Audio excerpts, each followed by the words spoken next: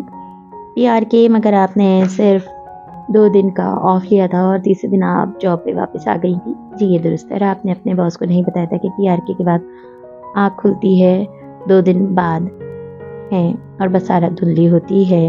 کم از کم 4 سے 5 ماہ لگتے ہیں دونوں آنکھوں کے شارپ ہونے میں۔ آپ کا نمبر -4.5 تھا جو کافی کمزور ہے۔ آپ کی نظر واپس آنے میں کم از کم 2 ماہ لگنے تھے۔ حلیمہ نے بے چینی سے اس کے پیچھے دیکھنا چاہا مگر بے سود۔ ہاشم نے کوف سے پہلو بدلا۔ وہ اعتراض کرتا تو وہ مزید کنفیوز ہو جاتی۔ میری نظر بالکل ٹھیک تھی، مگر کیا ان دنوں آپ اسٹیرائڈز ڈراپس آنکھوں میں نہیں ڈال رہی تھی؟ جی مگر۔ اور آپ نے 5 جون کو اپنے ڈاکٹر کو پوسٹ آپ چیک اپ میں کہا تھا کہ اس ہفتے جب سے آپ نے اسٹیرائڈز چھوڑ دی ہیں آپ کی نظر بحال ہونے لگی، یعنی 21 مئی تو اس سے پہلے آیا تھا۔ 21 مئی تک تو آپ ڈاکٹر کے حروف تہجی بورڈ کی آخری 4 سطور تک نہیں پڑھ سکتی تھیں۔ میری نظر ذرا سی کمزور تھی، مگر میں سارا کام احسن طریقے سے آپ کہہ چکی ہیں کہ آپ کی بیماری میں بھی آپ آفس آ جاتی تھیں، تو ان دنوں آپ کو 2 میٹر سے آگے نظر نہیں آ رہا تھا، مگر آپ نے اپنے باس کو نہیں بتایا اور کام کرتی رہی۔ مگر میں، وہ مضطرب ہو کر بولنا چاہ رہی تھی مگر، اور یہ عین ممکن ہے کہ قریباً 12 میٹر دور موجود پرائیویٹ لفٹ سے سادی جب اترا ہو تو آپ نے فاصلے کے باعث اسے پہچانا نہ ہو، مگر وہ پرائیویٹ لفٹ سے نہیں اترا تھا۔ وہ بے چینی سے بولی، یعنی وہ اسٹاف لفٹ سے اترا تھا؟ وہ تیزی سے بولی۔ ہاشم نے آنکھیں میچ لی۔ حلیمہ لمحے بھر کو چپ ہوئی۔ وہ کسی بھی لفٹ سے نہیں اترا تھا، مگر یہ ممکن ہے کہ آپ نے اسے نہ دیکھا ہو کیونکہ آپ ان آنکھوں میں ان دنوں اسٹیرائڈز ڈالتی تھیں اور پرائیویٹ لفٹ سے آنے والے کو نہیں دیکھ سکتی تھیں۔ یوں آپ کو بائی پاس کر کے ہاشم کے آفس میں جا سکتا تھا۔ آپ جھوٹ نہیں بول رہی۔ آپ میں دراصل دیکھنے کی اہلیت ہی نہیں تھی۔ تھینک یو، مجھے اور کچھ نہیں پوچھنا۔ اب کی بار ایک دم تیزی اور درستی سے کہہ کر ظلموں واپس ہوئی۔ حلیمہ نے بے بسی سے ہاشم کو دیکھا جو اب نظر آیا تھا اور اسے کشمگی نگاہوں سے گھورے جا رہا تھا۔ وہ ری ایگزامن کے لیے بھی نہیں اٹھا۔ مزید کوئی گل افشانی نہ کر دے وہ اور گواہ کو جانے دے۔ زمر واپس بیٹھی تو سادی نے آہستہ سے اسے مخاطب کیا۔ وہ اس کے قریب آئی۔ فارس ماموں کی رہائی سے پہلے جب میں نے ایک ہوٹل میں حلیمہ کے ہاتھ میں موجود ہاشم کے لیپ ٹاپ کو USB لگا کر ہیک کرنے کی کوشش کی تھی تو وہ مجھے نوٹس نہیں کر پائی تھی، یقیناً اس لیے کہ اس کی نظر خراب تھی۔ ہاں مگر زمر، میں تو ریگولر اسٹاف لفٹ سے اترا تھا۔ اس نے جلدی سے تصحیح کی۔ سادی یوسف خان، کورٹ روم میں جھوٹ کو سچ سے نہیں ہرایا جاتا، جھوٹ کو اس سے بڑے جھوٹ سے ہرایا جاتا ہے۔ مسکرا کر کہتے وہ واپس سیدھی ہوئی۔ جب وہ باہر نکلی تو راہداری میں اپنے باس کے ساتھ چلتی حلیمہ سے صفائیاں دے رہی تھی اور غصے میں کچھ کہہ رہا تھا۔ وہ مسکرا کے آگے بڑھ گئی۔ تب احساس ہوا کوئی اس کے ساتھ آ کر چلنے لگا ہے۔ وہ رکی نہیں، مڑی نہیں، قدم اٹھاتی رہی۔ بڑے سے بات کنٹرول، شائستہ اور ٹھنڈے مزاج کی لگی ہیں آپ۔ مسکراہٹ دبائے وہ بولا تھا۔ زبور نے نظریں گھما کر اسے دیکھا۔ میں تو وکالت کر رہی تھی، یقیناً اس کی ڈاکٹر کی فیس وغیرہ کا آپ ہاشم کے کمپیوٹر سے چوری کی گئی فائل سے معلوم ہوا ہوگا۔ وکیل اپنا سورس نہیں بتاتے اور 2 نمبر لوگوں کو تو بالکل بھی نہیں۔ وہ 2 قدم آگے بڑھ گئی مگر وہ رکا رہا، پھر مسکرا کے بولا، میں متاثر ہوا ہوں۔ زمر کے قدم زنجیر ہوئے۔ وہ گھومی تو آنکھوں میں حیرت تھی۔ مجھ سے؟ تم سے، کیونکہ اچھا وکیل وہ ہوتا ہے جو وہاں سے آئے جہاں سے تصور بھی نہیں کیا ہو۔ ہم سب سمجھ رہے تھے کہ تم اس کے کردار اور قابلیت پہ حملہ کر کے اس کو جھوٹا کہو گی، مگر تم نے یہ ثابت کر دیا کہ وہ سچ بول رہی ہے۔ بس بیچاری کو نظر ہی نہیں آیا تھا۔ مسکرا کے بولتے ہوئے اس کے عین سامنے آ کھڑا ہوا۔ مجھے کافی اچھا لگا یہ سب دیکھ کر، مگر ڈر بھی لگا۔ سوچ رہا ہوں آئندہ معلوم نہیں باتوں میں تم سے جیت بھی سکوں گا یا نہیں۔ استغفر اللہ، وہ خفگی سے کہتی، سر جھٹکتی آگے بڑھ گئی اور وہ اداس مسکراہٹ سے اسے جاتے دیکھتا رہا۔ صبح کے تخت نشین شام کو مجرم ٹھہرے، ہم نے پل بھر میں نصیبوں کو بدلتے دیکھا۔ رات شہر پہ اتری تو بلند و بالا عمارت کی ساری روشنیاں جگمگا اٹھی۔ ایسی ایک روشن پر شکوہ عمارت ایک 6 اسٹار ہوٹل کی تھی، جس کے اندر جاؤ تو لابی میں رنگوں، روشنی اور خوشبو کا سیلاب امڈ آیا تھا۔ ہنستے ہوئے بے فکر خوبصورت لوگ اور ان سب کے درمیان سے گزرتی صاحبزادی صاحبہ، جس کے کانوں کے نگینے چکمکا رہے تھے اور انگلی کی انگوٹھیاں اتفاق سے نگاہیں خیرہ کر دیتی تھیں۔ اس کے پیچھے 2 باڈی گارڈ چل رہے تھے اور وہ تینوں لفٹ کی سمت جا رہے تھے۔ صاحبزادی صاحبہ کی مسکراہٹ ویسے ہی چہرے پہ جمی رہی جب وہ بالائی منزل پہ ایک راہداری سے گزر کے ایک سویٹ کے باہر ٹھہری۔ گارڈز نے دروازہ کھٹکھٹایا تو اگلے ہی لمحے وہ کھل گیا۔ کھولنے والی کچھ جواہرات تھی، سرخ لباس میں ملبوس، سرخ لپسٹک لگائے، بالوں کو کرل کر کے چہرے کے ایک طرف ڈال رکھا تھا اور مسکرا رہی تھی۔ آپ کو میرے لیے دروازہ خود کھولنا پڑا؟ صاحبزادی صاحبہ تن سے مسکرائی، چونکہ آپ نے کسی حساس موضوع پہ ملنے کے لیے کہا تھا تو میں نے اپنے اسٹاف کو بھیج دیا۔ آئیے نا، خوش دلی سے کہتے ہوئے اسی نے راستہ چھوڑا۔ چند منٹ بعد وہ دونوں شاہانہ طرز کی کرسی پہ آمنے سامنے بیٹھی تھیں۔ درمیان میں میز تھی جس پہ پھول رکھے تھے۔ گارڈز باہر تھے۔ آپ کے زیورات بہت خوبصورت ہیں، جواہرات مسکرا کے اسے دیکھتے ہوئے بولی۔ مجھے آپ کی طرح لمبی لمبی اداکاریاں نہیں آتی جواہرات بیگم، وہ آپ کے بولی تو مسکراہٹ سمٹ گئی، آنکھوں میں تپش تر آئی تھی۔ یہ مجھے احمد شفیع نے دیے ہیں، آپ کی ملکیت ہے یہ، اور اب میری ملکیت ہے۔ احمد وہ ہلکا سا تھی، پھر کوہنی کرسی کے ہتھے پہ رکھی، ایک انگلی گال تلے رکھی۔ وہ دلچسپی سے صاحبزادی کو دیکھنے لگی۔ اور کیا دیا ہے احمد نے آپ کو؟ مجھے تو آپ پہ ترس آ رہا ہے، وہ واقعی طرح سے بولی تھی۔ بہت دنوں بعد آپ آفس اور سوشل گیدرنگز میں نظر آئی تھی اپنے پورے جاہو جلال کے ساتھ، مگر کون جانتا تھا کہ یہ تخت تاج محض چند دن کا محتاج ہے، بس چند الفاظ اس کو الٹنے کے لیے کافی ہیں۔ اچھا، اور آپ کو کیوں لگتا ہے کہ میرا تخت الٹنے والا ہے؟ کیونکہ آپ کے تخت کو اٹھانے والے آپ کے 2 بیٹے ہیں، اور جس دن وہ آپ کی حقیقت جان گئے آپ تباہ ہو جائیں گی۔ اور کیا ہے میری حقیقت مسز کاردار؟ وہ ذرا سا مسکرائی۔ کہا تھا نا میں نے آپ کو، جیسے آپ نے میری زندگی برباد کی ہے میں بھی کروں گی۔ کہا تھا نا میں انتقام ضرور لوں گی۔ آپ سوچیں اس وقت آپ پہ کیا گزرے گی جب ہاشم جان لے گا کہ آپ نے اس کے باپ کا قتل کیا ہے۔ جواہرات مسکراتی نظروں سے اسے دیکھتے ہوئے انگلی پہ گھنگرالی لال لپیٹتی رہی۔ اور یہ بتانے کے احمد نے کتنے پیسے لیے ہیں آپ سے؟ کوئی حیرت، کوئی شوق نہیں۔ آپ خود کو جتنا بھی کمپوز ظاہر کر لیں، آپ کا چہرہ گواہی دیتا ہے کہ آپ اورنگزیب کی قاتل ہی ہیں۔ اور یہ بھی اس نے کہا ہوگا کہ میرے پاس ثبوت نہیں ہے، مگر مسز کاردار کا چہرہ اس گواہی کے لیے کافی ہے۔ وہ ہلکا سا ہنسی۔ صاحبزادی صاحبہ کے اعصاب تن گئے، اس کو یہ امید نہیں تھی۔ قدرے بے چینی سے بولی، سعد یوسف سب جانتا ہے کہ کس طرح تم نے اپنے شوہر کو مارا، اور میری این جی او بھی گواہ ہے۔ او ڈارلنگ، تم بھی کن لوگوں کی باتوں میں آ کر اپنے قد سے بڑی باتیں کرنے آ گئیں۔ جواہرات نے افسوس سے گہری سانس بھری۔ صاحبزادی صاحبہ کو غصہ چڑھنے لگا۔ جس دن میں نے ہاشم کو بتا دیا نا وہ تمہاری جان لے لے گا، اس کی ضرورت نہیں پڑے گی، کیونکہ تمہارے ڈرائیور کو جو صبح چھٹی لے کر گیا ہے کل شام میں نے خرید لیا تھا، اور اس نے مجھے سب بتا دیا کہ کس طرح سعدی اور احمد نے اپنی جان بچانے کے لیے تمہارے ساتھ یہ جھوٹ بولا، اور تم بھی تم چلی آئی میرا تخت گرانے۔ یہ کہتے ہوئے جواہرات اٹھی اور ساتھ والے کمرے کا نیم دروازہ کھول دیا۔ صاحبزادی صاحبہ نے چوک کر گردن مڑی اور لمحے وہ سانس تک لینا بھول گئی۔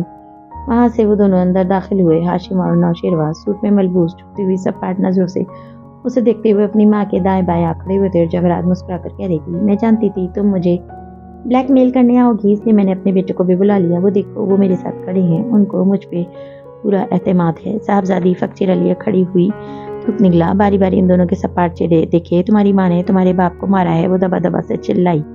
اچھا، کیا ثبوت ہے آپ کے پاس؟ اور سعدی کا نام مت لینا، آپ کے ڈرائیور سے سن چکا ہوں، سعدی تو کل تک خاور کو میرے باپ کا قاتل کہتا تھا۔ ہاشم تلخی سے گویا وہ نارمل نظر آ رہا تھا۔ تمہاری ملازمہ گواہ ہے، اس نے تمہارے باپ کے باتھ روم سے جواہرات کو باہر نکلتے دیکھا تھا۔ Just get out. ہاشم نے بیزاری سے دروازے کی طرف اشارہ کیا۔ میں ساری دنیا کو بتا دوں گی کہ تم کیسی عورت ہو، اپنے بیٹوں کو دھوکہ دے رہی ہو۔ پوسٹ مارٹم والے ڈاکٹرز کو بھی تم نے سری لنکا سے احمد کے ذریعے کال کروائی تھی، اور جب اس کے پاس گئی تو اس کو اتنا ڈرایا کہ اس نے خاور کا نام۔ شیرو نے بہت آہستہ سے سر اٹھایا۔ نکل جاؤ یہاں سے۔ جواہرات حلق کے بل چلائی تھی، وہ سہم کر خاموش ہوئی۔ جواہرات قدم قدم چلتی اس کے قریب آئی اور سرخ انگارہ آنکھوں سے گورا، سعدی کو کہنا ہمارا فیملی یونٹ وہ کبھی نہیں توڑ سکتا، رزق اور راز صرف کوشش سے نہیں ملتا۔ یہ ادھر پیشانی پہ انگلی رکھی، ادھر لکھا ہوتا ہے میرا وقت ادھر لکھا ہے۔ رہی زیورات تو تم یہ رکھ سکتی ہو، یہ قرض ہیں، جلدی تمہیں دلدل میں دھکیل دیں گے، تم مجھ سے بڑی ڈائن بن جاؤ گی، اب دفع ہو جاؤ۔ اور صاحبزادی کچھ کہہ نہ سکی. باری باری سب کو دیکھا پردے سے وہاں سے نکل گئی. جواہرات اب کے مڑی تو آنکھوں میں آنسو تھے. مجھے خوشی ہے کہ تم دونوں نے صبح میری ساری بات سن کر میرا ساتھ دیا اور سعدی یوسف کے پلان کو کامیاب نہیں ہونے دیا. مجھے تم دونوں پہ فخر ہے. ہاشم نے کندھے اچکائے اور صوفے پہ بیٹھ کے اور بیزار لگ رہا تھا وہ. نوشروال البتہ ابھی تک بت بنا کھڑا تھا. ہاشم اسی بیزاری سے کہنے لگا, سعدی بار بار ڈیڈ کی موت کو بیچ میں کیوں لے آتا ہے؟ اب تو مجھے بھی شک ہونے لگا ہے کہ خاور اصل قاتل ہے بھی یا نہیں. جواہرات کا دل بری طرح سے کانپا. وہ بہت بڑا جوا کھیل گئی تھی مگر اس کے سوا اور کوئی چارہ نہ تھا. آف کورس خاور قاتل ہے ہاشم. اب میں یا تم تو قاتل ہو نہیں سکتے نہ قتل کر سکتے ہیں. کہیں تم بھی اس کی باتوں میں تو نہیں آ گئے؟ اوہ نہیں ممی, میں تو بس سوچ رہا ہوں کہ وہ اب اس بات کو ہر جگہ استعمال نہ کرنا شروع کر دیں. اور احمر کو کیسے پتا ڈاکٹر کے گھر والی بات؟ نوشیروہ کسی خواب کسی کیفیت میں بولا تھا. وہ دونوں سے دیکھنے لگے. پوسٹ مارٹم کرنے والے ڈاکٹر کے گھر رئیس, میں, آپ اور بھائی گئے تھے. احمر تو تب ہمارا ملازم بھی نہیں تھا. تو اسے کیسے پتا چلا کہ آپ نے ڈاکٹر کو جڑانے والی باتیں کہی تھی؟ شیرو عجیب سی نظروں سے اسے دیکھ رہا تھا. وہ بھی پھر گئی کیونکہ احمر کے ذریعے خاور کا پتہ صاف کیا تھا ہم نے. شاید میں نہیں بتایا ہو. اب کیا تم مجھے ایسے دیکھو گے؟ اور اس نے میری کا نام کیوں لیا؟ آپ میری کو ڈیپورٹ کرنا چاہتی تھیں. آپ میری سے ڈیڈ کی موت کے بعد سے خوش نہیں تھیں. نوشیروہ ممی پہ شک مت کرو. ہاشم اکتا کر کھڑا ہوا. ان کی باتوں کو اپنے ذہن پہ سوار مت کرو. چلو ڈنر کرتے ہیں. اس نے اس کا شانہ تپ تپایا تو شیرو نے سر جھٹکا. جیسے بہت سے خیالات بھی جھٹکے. وہ دونوں اپنی اپنی جگہ الجھے نظر آتے تھے اور جواہرات بظاہر پرسکون سی اندر عجیب طوفانوں میں گھری تھی. صاحبزادی کے بتانے سے بہتر تھا وہ خود ان کو بتا دے. یہ حکمت عملی اس کا آخری آپشن تھا, آخری جوا. اور اس کا نتیجہ اتنا حوصلہ افزا نہیں تھا جتنا وہ چاہتی تھی, مگر پھر بھی اس کے بیٹے اس کے ساتھ تھے. اسے اور کیا چاہیے تھا؟ امید کے صحرا میں جو برسوں سے کھڑا ہے, حالات کی بے رحم ہواؤں سے لڑا ہے. موڑ چال پہ وہ اب زیادہ رات مخموم سی پھیلی تھی. لاؤنج کی دیوار کو نئے سرے سے صاف پینٹ کر کے ہنین فارغ ہو چکی تھی. وہ نقش و نگار چھپ گئے تھے اور اب وہ چند روز میں اس پہ اسٹینسلز پینٹ کر سکتی تھی. شکر وہ گلوز اتارتی, برش اور ڈبے اٹھاتی سیڑھیاں چڑھنے لگی تاکہ اپنے کمرے میں جا کر اس سامان کو ٹھکانے لگائے. پھر سعدی کے کمرے کی جلتی بتی دیکھ کر ادھر چلی آئی. وہ اسٹڈی چیئر پہ ٹیک لگائے بیٹھا تھا اور پرسوچ نظریں چھت پہ ٹکی تھیں. پریشان نہ ہو بھائی, ہم پھر سے ڈاکٹر مایا کو ڈھونڈنے کی کوشش کریں گے. اس کی نرمی سے پکارنے پہ وہ چوکا, پھر اسے دیکھ کر ذرا سا مسکرایا. پتہ ہے انہیں صرف ایک بات مجھے تسلی دیتی ہے کہ ہمارے جج صاحب ایماندار آدمی ہیں, اور مجھے صرف ایک بات خوف دلاتی ہے کہ بڑے فیصلے کرنے کے لیے صرف ایماندار ہونا کافی نہیں ہوتا. وہ سوچ کر رہ گئی مگر بولی تو صرف اتنا, چاہے ہم جنگ جیتیں یا ہاریں, حق کے لیے لڑنا ہمیشہ درست ہوتا ہے. پھر وہ چلی گئی اور وہیں بیٹھا سوچتا رہا. مایوسی, اداسی اور امید کے درمیان وہ کہیں ہوا میں معلق تھا, کسی کچے دھاگے سے لٹکا, کسی پکی زنجیر سے بندھا. پھر وہ اٹھا اور وضو کر کے تولیے سے ہاتھ منہ خشک اور اسٹڈی ٹیبل پہ قرآن لیے واپس آ بیٹھا. ایک یہی کلام اللہ تو تھا جو ہر اندھیرے میں تسلی دیتا تھا کہ خیر ہے, جہاں اتنا چل لیا وہاں کچھ اور چلتے جاؤ, روشنی مل جائے گی, تمہارے حصے کی روشنی تمہیں ضرور ملے گی. بس تھوڑا صبر اور بس تھوڑا فاصلہ اور. میں پناہ چاہتا ہوں اللہ کے دھتکارے ہوئے شیطان سے, اللہ کے نام کے ساتھ جو رحمان اور رحیم ہے. اس نے مطلوب آیت سے اپنی محبوب سطر کھولی. اور بے شک تیرا رب جانتا ہے جو ان کے دلوں میں پوشیدہ ہے, جو ان کے سینے چھپاتے ہیں اور جو وہ ظاہر کرتے ہیں. آسمان اور زمین میں ایسی کوئی پوشیدہ بات نہیں جو روشن کتاب میں نہ ہو. سورہ نمل 74-75. یہ آیت اللہ تعالیٰ آپ نے قرآن میں کتنی دفعہ دہرائی ہے, ان گنت, اور اس کے ان گنت رموز ہر دفعہ ظاہر ہوتے ہیں. یہ نہیں فرمایا کہ یہاں تم چھپاتے ہو, یہ فرمایا جو ان کے سینے چھپاتے ہیں. یہاں جو گلٹی پارٹی ہے وہ انسان نہیں ہے, وہ اس کا سینہ ہے. دل بھی سینے کے اندر ہوتا ہے, اور ہم خود کیوں نہیں. اگر غور کرو تو آیت کے شروع میں فرمایا آپ کا رب. صرف رب بھی کہا جا سکتا تھا مگر آپ کا رب کا مطلب میرے نزدیک یہ ہے کہ جس کے دل کی بات ہو رہی ہے وہ تو اللہ کا بندہ ہے.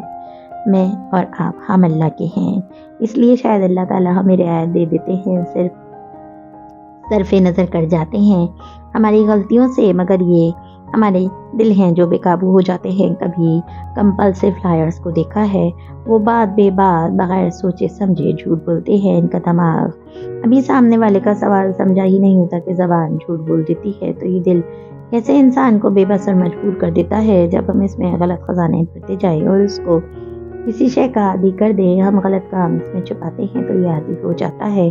پھر خود سے ہم سے پوچھے بغیر اپنے اندر غلط چیزیں، غلط خیالات، غلط ارادے، غلط محبتیں محفوظ کرتا جاتا ہے. پھر یہ قابو میں نہیں رہتا. اور اس کا حل کیا ہے؟ حل وہی ہے کہ جب کتے اور تصویر والے گھر میں فرشتے نہیں آتے تو اللہ ایسے دل میں کیوں اپنی محبت ڈالے گا جس میں جھوٹ، دھوکے، غلط راز اور غلط لوگ بسے ہوئے ہوں. وہ اپنی نوٹ بک پہ لکھتا بھی جا رہا تھا. ذہن کی آلودہ تمام باتیں دھیرے دھیرے چھٹ رہی تھی. ایک یہی کتاب تو ساری کثافت دور کر دیتی تھی. بے شک یہ قرآن بنی اسرائیل پہ اکثر ان باتوں کو ظاہر کرتا ہے جن میں وہ اختلاف کرتے ہیں، اور بے شک وہ ایمانداروں کے لیے ہدایت اور رحمت ہے. بے شک تیرا رب ان کے درمیان اپنے حکم سے فیصلہ کرے گا اور وہ غالب علم والا ہے. سورہ نمل 76 سے 78. مجھے آج اس آیت کو پڑھ کر یہ لگ رہا ہے اللہ تعالیٰ کہ قرآن ہر ایک کے لیے مختلف کردار ادا کرتا ہے. کچھ لوگ جو اس کو بھلا بیٹھے ہیں، ان کی افرت کی مثالیں یہ ان کو سناتا ہے جو اس کو بار بار پڑھتے ہیں. ہمارے آپس کے سارے جھگڑوں اور اختلافات کا حل اس میں موجود ہے، اور جن کا نہیں ہے ان کا فیصلہ آپ قیامت کے روز کر دیں گے اللہ تعالیٰ. مگر مجھے اپنی امت کے فرقہ واریت دیکھ کر افسوس ہوتا ہے. اختلافات کے نام پہ ہمارے ہاں اتنی تقسیم ہے کہ حد نہیں. ہم اختلاف کرنے والوں کو ڈانٹ کیوں دیتے ہیں؟ کسی کی جنت یا جہنم کی کوئی گارنٹی نہیں ہے سوائے انبیاء اکرام اور عشرہ مبشرہ صحابیوں یا بدر کے مجاہدوں اور چند دیگر صحابیوں کے یا چند اور ایسی ہستیوں کے جن کے بارے میں احادیث میں بتایا گیا ہے. کسی امام، کسی پیر، کسی اسکالر، کسی لیڈر، کسی کی جنت کی گارنٹی نہیں ہے. تو پھر ہم اپنی جنت پکی کر کے دوسرے کی جہنم کا ٹکٹ کیوں ہاتھ میں لیے گھومتے ہیں؟ سو اللہ پہ بھروسہ کرو. بے شک تو صحیح حق پہ ہے. البتہ تو مردوں کو نہیں سنا سکتا اور نہ بہروں کو اپنی پکار سنا سکتا ہے جب وہ پیٹ پھیر کر لوٹے، اور نہ تو اندھوں کو ان کی گمراہی دور کر کے ہدایت کر سکتا ہے. تو انہیں کو سنا سکتا ہے تو جو ہماری آیتوں پر ایمان لائیں سو وہی مان بھی لیتے ہیں. سورہ نمل 79 سے 81. لیکن پھر یہ ساری باتیں ہر ایک پہ اثر کیوں نہیں کرتی؟ کیوں بہت سے لوگ اندھے، گنگے، بہرے بن کر کفر کے فتوے دوسروں پہ تھوپے چلے جاتے ہیں، انسانوں کی پیروی میں اندھے ہو جاتے ہیں؟ کیونکہ شاید قرآن سے ہدایت اور رحمت ایمان والوں کو ملتی ہے. اور ایمان ہوتا کیا ہے بھلا؟ خوف اور غم سے نجات پا لینا، کھلا ذہن رکھنا جس میں نرمی ہو، تنگی نہ ہو، سختی نہ ہو. ایمان کیا ہوتا ہے؟ حیا دوسروں کو دل دکھانے سے شرم کرنا، سخت باتیں سنا دینے سے شرم کرنا، سامنے والوں کے احساسات کا خیال کرنا. اور کیا ہوتا ہے ایمان؟ قرآن و حدیث کو ثبوت ماننا اور اپنی رائے سے اوپر سمجھنا. اور جب انسان میں آ جاتا ہے نا یہ خیال کہ میں اور میرا مسئلہ غلط ہو سکتے ہیں مگر اللہ کی بات عرف آخر ہے، تب انسان کا ذہن کھلتا ہے اور وہ سنتا بھی ہے اور سمجھتا بھی ہے. میں نے بڑے بڑے مدرسوں اور یونیورسٹیز میں پڑھنے والے علماء کو دیکھا ہے، وہ اتنی سختی سے دوسروں پہ کھٹاکھٹ فتوے لگاتے ہیں کہ عام زندگی میں بھی ان کا یہی رویہ بن جاتا ہے. مزاج میں سختی، ہر وقت دوسروں کو جج کرنا اور بد کلامی، ان چیزوں سے دل سخت ہوتا ہے اور وہ ہدایت نہیں لیتا. اور میں نے انہیں مدرسوں اور یونیورسٹیز سے نکلتے ایسے علماء کو بھی دیکھا ہے جو کہ اپنی اٹل رائے رکھتے ہیں مگر دوسروں کو بھی سنتے ہیں اور نرمی سے سمجھانا بھی جانتے ہیں. دلیل سے بات کرتے ہیں، غصے سے نہیں، حقارت اور نفرت سے نہیں. اللہ ایسے نرم خو لوگوں کا نام ہمیشہ بلند کرتا ہے کیونکہ یہ اللہ کے دشمنوں سے سخت بات بھی سختی اور بد کلامی سے نہیں کرتے. سیسا پلائی دیوار کی طرح اپنی رائے اور دلیل بیان کرتے ہیں مگر دوسروں کے کان میں سیسا نہیں گولتے. ہمیں ضرورت ہے ایسے لوگوں کی طرح بننے کی، اور اس کے لیے سب سے پہلے یہ سمجھنا ہوگا کہ کوئی دو انسان ہر چیز کے بارے میں ایک جیسا نہیں سوچ سکتے. ہمارے گھر والے بھلا سیاسی اور مذہبی خیالات ہمارے جیسے رکھتے ہوں مگر کئی جگہ ان سے بھی ہماری رائے مختلف ہو سکتی ہے. مگر مزاج کی نرمی صرف تب آئے گی جب ہم ایمان لے آئیں گے اور جان لیں گے کہ سب سے زیادہ درست صرف اللہ ہے. باقی ہم سب غلط ہو سکتے ہیں، اور اگر اپنے غلط وجود سے بھی ہمیں اتنی محبت ہے تو دوسروں سے کراہت کیوں کریں؟ لوگوں کی کچھ باتوں کو نظر انداز کرنا اور کچھ کو درگزر کرنا یہ ایمان کا حصہ ہے. لکھتے لکھتے اس کے ہاتھ درد کرنے لگے. شاید وہ کافی دن بعد قلم سے لکھ رہا تھا مگر یہ کتاب تھی ہی ایسی جو ہر درد کا مرہم بن جاتی تھی.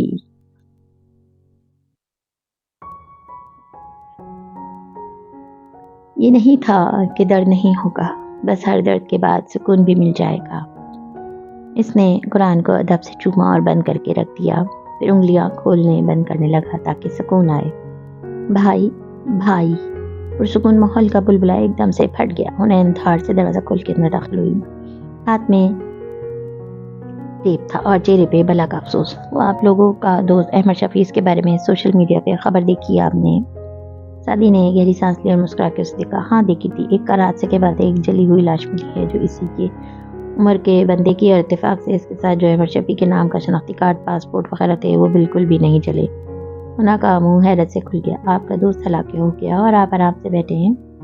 اسے غائب ہونے کے طریقے آتے ہیں، ایک فیک ڈیتھ سٹیج کرنا اس کے لیے مشکل نہیں، مسکراتے ہوئے کہہ رہا تھا۔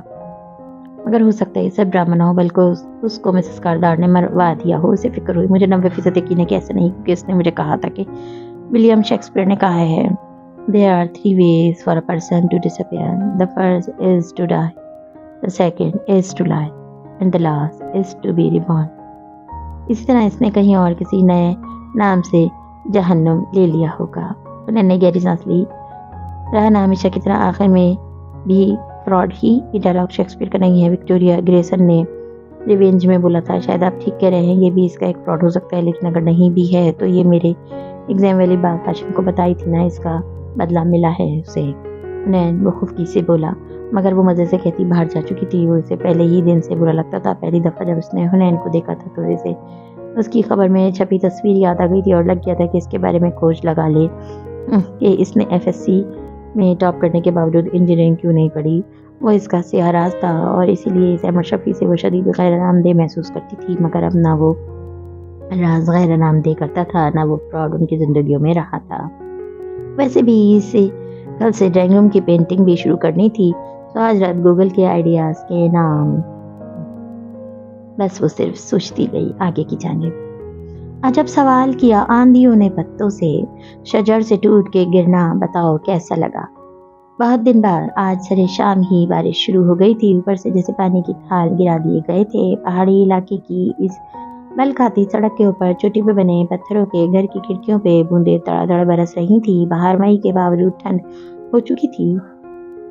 اس سٹنگ روم میں نارمل لڑکا آتشدان میں ہیٹر جلانے لگا تھا، پھر اس نے پلٹ کر صوفے پہ بیٹھے ہاشم کو وضاحت دی، ابو کو ٹھنڈ نہ لگ جائے اس لیے جلا رہا ہوں۔ ہاشم نے مسکرا کے اس بات میں سر ہلایا، پھر ویل چیئر پہ بیٹھے خاور کو دیکھا۔ وہ دونوں ایک دوسرے کے متضاد لگ رہے تھے۔ جہاں ہاشم تر و تازہ طیات کی پیس میں ملبوس چاقو چوبند بیٹھا تھا، وہیں خاور لاخر کمزور اور ہڈیوں کا ڈھانچہ لگتا تھا۔ اس کے بال سفید ہو چکے تھے اور شیو بھی سفید تنکوں جیسی تھی۔ گردن ایک طرف ڈھلکی تھی اور نگاہیں کسی غیر مرئی نقطے پہ جمی تھیں۔ تم جاؤ بیٹا، میں کچھ وقت تمہارے ابو کے ساتھ اکیلے میں گزارنا چاہتا ہوں۔ لڑکا ہیٹر سیٹ کر کے تاوے دار سے سر ہلاتا باہر نکل گیا۔ دروازہ بند ہوا تو کمرے میں سناٹا چھا گیا۔ باہر برستی بارش کی تڑتڑاہٹ بھی معدوم ہونے لگی۔ پچھلے ہفتے جب میں نے 2 دن ایک سرخمال کو دیکھتے کمرے میں بند گزارے تو ایک دفعہ ایسا موقع بھی آیا کہ فون کھول کر اپنے کانٹیکٹس کے گروپس دیکھوں۔ Friends, family, colleagues. شرازہ فرینڈز کے خانے میں بہت سے نام تھے۔ وہ مخموم مسکراہٹ کے ساتھ بولتے خاور پہ نظریں جمائے ہوئے تھے، مگر کوئی بھی کام کا نہیں تھا۔ میں سوچتا رہا کہ دوست کون ہوتا ہے؟ وہ جس کی وفا غیر مشروط ہو، جو آپ سے بھلے اختلاف رکھتا ہو مگر آپ کو سنتا ہو، آپ کو سمجھتا ہو اور اس کو جب مدد کے لیے پکارو وہ حاضر ہو۔ وہ جس کے لیے آپ بھی ہمیشہ حاضر ہوں۔ یہ الگ بات ہے کہ جو ہمارے لیے ہمیشہ حاضر ہوتے وہ ہم سے ہماری ان کے لیے حاضری کی توقع نہیں رکھتے۔ مگر خاور، مجھے احساس ہوا کہ شاید تم میرے سب سے اچھے دوست تھے۔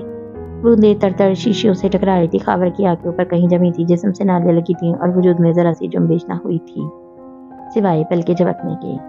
اب تک میں تم سے غصے میں تھا، ناراض تھا، سوچتا تھا کیا اتنی نفرت تھی تمہیں میرے باپ سے کہ ان کو مار ہی ڈالا، مگر اب میں ناراض نہیں۔ مجھے لگتا ہے میں اب سمجھنے لگا ہوں تمہیں بھی اور خود کو بھی۔ اپنے ہاتھوں سے ایک محبوب انسان کو مارنے کے بعد مجھے لگنے لگا ہے کہ قتل صرف نفرت اور دشمنی میں نہیں کیے جاتے، محبت میں بھی ہو جاتے ہیں۔ مجبوری لے ڈوبتی ہے۔ شاید تمہیں میرے باپ سے کوئی نفرت نہ ہو، شاید تمہاری مجبوری ہو، مگر میں تمہیں بتانا چاہتا ہوں کہ اب میں تمہیں سمجھ سکتا ہوں۔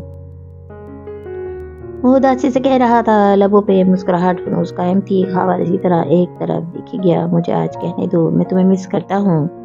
تمہاری جگہ کوئی نہیں لے سکتا۔ تمہارے جانے کے بعد ہر چیز میرے لیے خراب ہونے لگی ہے، سب بگڑا ہے، مگر میں آخری دم تک لڑوں گا، لیکن مجھے کہنے دو کہ کاش یہ سب نہ ہوا ہوتا، کاش تم میرے ساتھ ہوتے ان دنوں، کاش تم نے میرے باپ کو نہ مارا ہوتا۔ پھر وہ آگے کو ہوا اور قریب سے اس کو دیکھا۔ کیا واقعی تم نے ڈیڈ کو مارا تھا؟ اس کی آواز میں ایک شبہ سا تھا، ایک شک کی جان خاور دوسری جانب دیکھتا رہا۔ وہ اٹھا اور گھوم کر اس کی ویل چیئر کے سامنے آیا، دونوں ہاتھ ویل چیئر کے بازو پہ رکھے اور اس طرح سے اس کی آنکھوں میں دیکھنا چاہا جو کہیں اور دیکھ رہی تھی۔ اور اگر تم نے ہی ان کو مارا تھا تو کس کے کہنے پہ؟ کیا میری آواز کافی میری ماں کے کہنے پہ؟ ہاں بتاؤ مجھے۔ اس کی رنگت سرخ پڑ رہی تھی اور وہ تڑپنے کے سے انداز میں پوچھ رہا تھا، مجھے بتاؤ پلیز، کیا میری ماں نے میرے باپ کو مارا ہے؟ میں وجہ نہیں پوچھتا، صرف ہاں یا نہ پوچھ رہا ہوں، کیونکہ میں وہ سیدھا کھڑا ہوا پیشانی تکان سے مسلی، میں 2 دن سے اس کشمکش میں ہوں کہ میری ماں اس وقت صرف کور اپ کر رہی ہے یا واقعی بے قصور ہے، اور میرا دل دونوں باتوں کو نہیں مانتا۔ مگر ایک بات میں جانتا ہوں، شاید اب میں ممی کو سمجھ سکتا ہوں، میں تمہیں بھی سمجھ سکتا ہوں۔ اپنے ہاتھ سے پہلی جان لی ہے میں نے اور بہت کچھ کھو دیا ہے۔ اگر یہ سچ ہوا نہ خبر، اگر واقعی ممی نے یہ سب کیا ہے تو میں ان سے راستہ الگ کر لوں گا، ان کو چھوڑ دوں گا، ان سے محبت کرنا تک نہیں کر سکتا، لیکن اور ہاں، ان کو ہر حال میں سمجھتا رہوں گا۔ قتل مجبوری میں ہوتے ہیں، شاید ان کی بھی کوئی مجبوری ہو۔ پھر وہ تلخی سے ہنسا۔ چند ماہ پہلے تک میں ایسا نہیں تھا، اب میں بدلتا جا رہا ہوں، میں بے حس ہوتا جا رہا ہوں، لیکن شاید یہ شادی کی کوئی نئی گیم ہے۔ اگر ممی انوالوڈ ہوتی تو ہم دونوں کو صاحبزادی بیگم کے ملازم کا بیان نہ بتاتی، اس بات کو چھپاتی، وہ بے قصور ہے، اسی لیے تو۔ اس نے سر جھٹکا۔ کیا تم مجھے سن رہے ہو؟ اس نے امید سے پکارا، یاس سے پکارا، مگر دوسری طرف وہی خاموشی تھی۔ شاید تم نہیں سن سکتے، تمہاری سماعت متاثر ہوئی ہے، مگر اچھا لگا تم سے بات کر کے۔ وہ کوٹ کا بٹن بند کرتے ہوئے ایک آخری نظر اس پہ ڈالتا مڑا اور دروازے سے باہر نکل گیا۔ خاور نے آنکھوں کا رخ پھیر کر دروازے کو دیکھا، ان آنکھوں میں کوئی تاثر نہ تھا، نہ وہ رنگ فصل بہار کا، نہ روش وہ ابر بہار کی، جس ادا سے یار تھے آشنا، وہ مزاج بادے صبا گیا۔ کالونی کے بنگلوں کی بتیاں رات میں جلتی ہوئی بہت بھلی معلوم ہوتی تھیں۔ ہابس اور گرمی کے بعد بارش نے سارے میں رونق بخش دی تھی۔ کچھ لوگوں کے گھروں میں بنتے ہوں گے پکوڑے اور چپس، مگر مور چال میں حنین پینٹ کی بو ہی پھیلائے بیٹھی تھی۔ سارا گھر اس سے بیزار تھا، مگر چونکہ وہ اپنا ہیرو خود تھی تو اس کا دماغ عرصے سے آسمان سے اترنا بھول گیا تھا۔ فارس اس ساری چیخ جو ندرت ہونا اور حسینہ کے درمیان جاری تھی سے تنگ آ کر اوپر ٹیرس پہ آ بیٹھا تھا۔ موسم خوشگوار تھا اور ٹھنڈی ہوا بہت بھلی معلوم ہو رہی تھی۔ وہ پیر لمبے کر کے میز پہ رکھی آنکھیں بند کیے ٹیک لگا کر بیٹھا، خود کو پرسکون کرنے کی کوشش کرتا رہا۔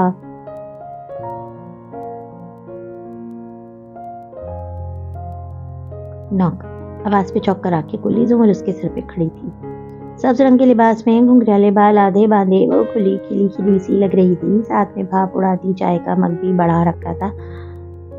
وہ ہلکا سا مسکرایا، تھینک یو، اور مگ لے کے رکھ لیا۔ وہ اس کے ساتھ کرسی پہ آ بیٹھی، یوں کہ اس کی طرف گھومی ہوئی تھی۔ کیا سوچ رہے ہو؟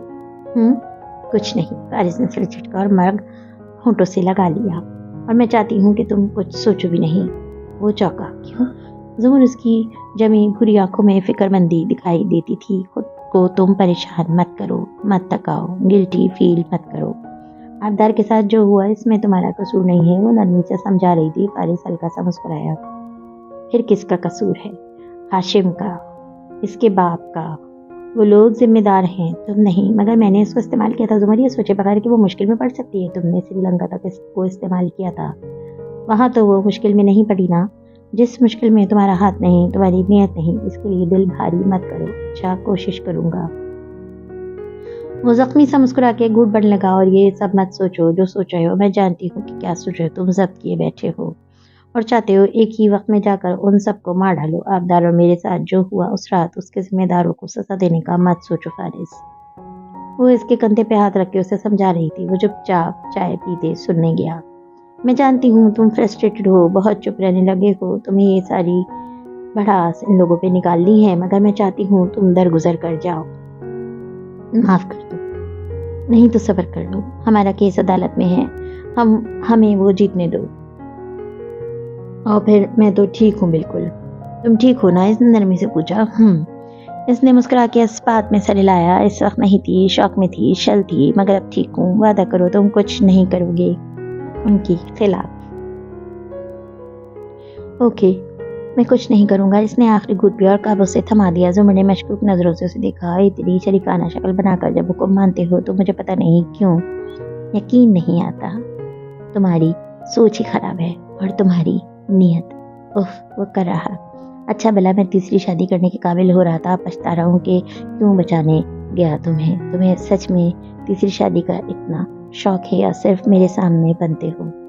تم کہتی ہو تو تجربہ کر کے دکھا دوں تمہیں. وہ ناک سکیڑ کر سیدھی اور ٹیک لگا کر چائے کے گھونٹ بننے لگی. نیچے سے حنین و ندرت کے بحث کی آوازیں سنائی دے رہی تھی. میں سوچ رہا ہوں ہم نیا گھر لیں. چوٹی کا گھر چھوڑ دو گی تم؟ زمر کو یقین نہیں آیا. بیبی, یہ چوٹی کا گھر نہیں, یہ پورا چڑیا گھر ہے. تڑپ کر جیسے وہ بولا تھا وہ ایک دم ہنسنے لگی. میں سنجیدہ ہوں. چلو اب ہم اپنا گھر لیتے ہیں جہاں ہم سکون سے رہ سکیں. ہر وقت یہ سرحدیں جڑ پہ ہوتی رہتی ہیں یہاں پہ, جہاں اور ہر دوسرے دن کدو گوشت نہ بنا کرے. تم اتنا تنگ ہو میرے گھر والوں سے. وہ خفا ہوئی. میں اس سے بھی زیادہ تنگ ہوں. وہ سخت اکتایا ہوا لگ رہا تھا. مجھے تو یہاں کوئی اپنا سمجھتا ہی نہیں ہے. میں تو سمجھتی ہوں نا. اچھا واقعی میں تمہیں سمجھنے بھی لگی ہوں. سنو پھر سے بتانا, تمہیں واقعی نہیں معلوم تھا کہ قانون شہادت میں ایسا آرٹیکل بھی ہے جس کے تحت میاں بیوی کو ایک دوسرے کے خلاف گواہی دینے پہ مجبور نہیں کیا جا سکتا؟ بیڑا غرق ہو قانون شہادت کا, یہ ہماری ہر بات میں کیوں آ جاتا ہے؟ اور وہ ہنستی چلی گئی. میں اس کا جواب تمہیں نہیں دوں گی, مگر میں صحیح تھی. تمہیں واقعی اس آرٹیکل کا نہیں علم تھا. کاش تم نے کلاس میں مجھے دیکھنے کے سوا بھی کچھ کیا ہوتا. کیوں نہیں کیا تھا؟ 2 لڑکیاں بہت پسند تھیں مجھے. ایک کا نام رباب تھا, اس کے گھر کا پتہ تک یاد ہے مجھے, اور دوسری. جواب میں وہ خفگی سے کچھ کہنے لگی تھی, مگر وہ اثر لیے بغیر ٹیک لگا کر بیٹھا, پاؤں میں اس پہ رکھے بولے جا رہا تھا. اس پانی کی ساری تلخی اور تکلیف بالآخر دھل گئی تھی, اور وہ پہلے جیسا ہو کر پہلی جیسی باتیں کرنے لگا تھا. وہ ٹھیک ہو گیا تھا زمر کے خیال میں. مزید ویڈیوز دیکھنے کے لیے ہمارے چینل کو سبسکرائب کیجیے.